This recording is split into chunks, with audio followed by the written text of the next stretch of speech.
An army behind them, the sea in front of them. No boats, no bridge, no way out.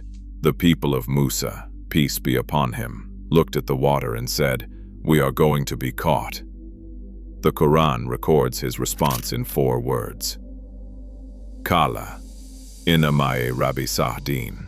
Never, my Lord is with me, and he will guide me. Then God told him to strike the sea with his staff. What happened next is one of the most documented, miraculous events in the ancient world, recorded not just in the Quran, but in the Torah, in ancient Egyptian historical fragments, and referenced by historians across 3 continents. But the version most people know is missing the details that make it extraordinary. Today we go back to the moment, the real geography, the real timeline, and the detail in the Quranic account that most people have read 100 times and never noticed. To understand the crossing, you need to understand what led to it.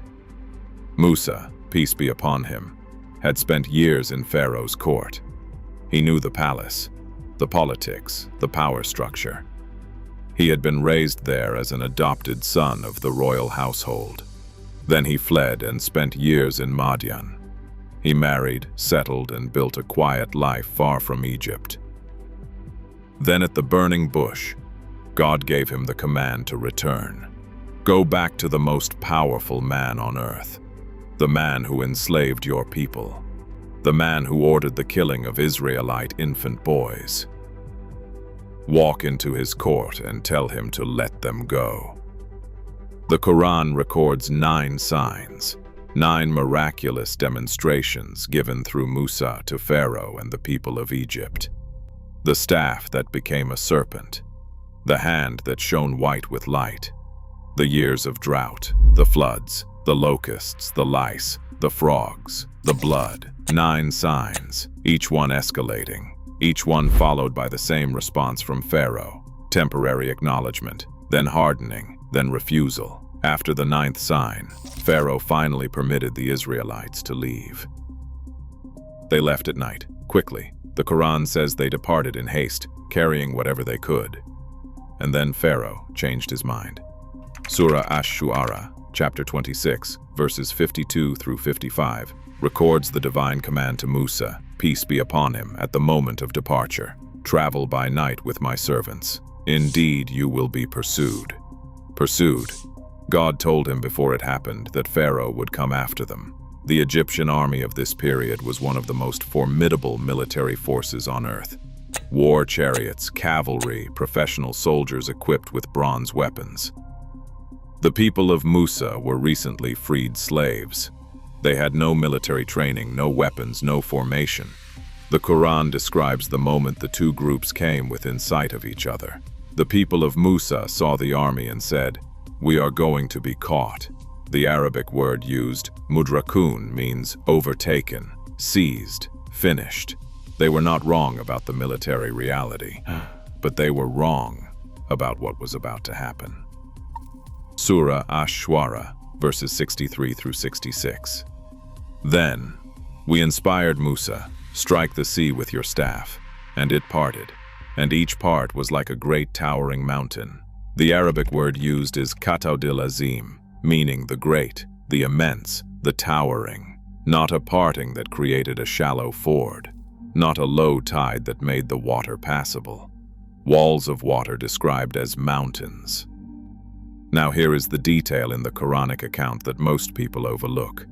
Surah Taha, chapter 20, verse 77, adds a critical piece. Strike the sea, and it will part, and fear not of being overtaken, and do not be afraid. 2 separate commands. 2 separate fears are being addressed. One fear was the army behind them. The command addresses that, do not fear being overtaken. The other fear was the walls of water on either side. The command addresses that, do not be afraid. The Quran describes people walking between walls of water, tall enough to be terrifying, close enough to feel, real enough to generate fear, beyond just the army behind them. This was not a comfortable crossing. It was a terrifying crossing, and God addressed both terrors simultaneously. They crossed. Then Pharaoh and his army followed into the parted sea. Surah Ash-Shu'ara, verse 66, states, "And we drowned the others." This phrase is 3 words in Arabic, wa agraknal akhirin, the most powerful army in the world. Gone. Now here is the detail that nobody talks about. Most people assume Pharaoh drowned, and that was the end of the story. The Quran says something different. Surah Yunus, chapter 10, verse 92, says, "So today we will save you in body, so that you may be a sign for those after you." Save you in body. God addressed Pharaoh directly in the moment of his drowning, as he finally declared belief when it was too late, and told him that his body would be preserved as a sign. A sign for those after you. For centuries, this verse puzzled scholars. How would the body of a drowned pharaoh be preserved? In what sense would it become a sign? In 1881, Egyptian archaeologists discovered a royal cache of mummies in Deir el-Bahari near Luxor. Among them was the extraordinarily well-preserved mummy of Ramesses II, one of the most powerful pharaohs in Egyptian history, whose reign overlaps with the timeline many scholars associate with the Exodus account.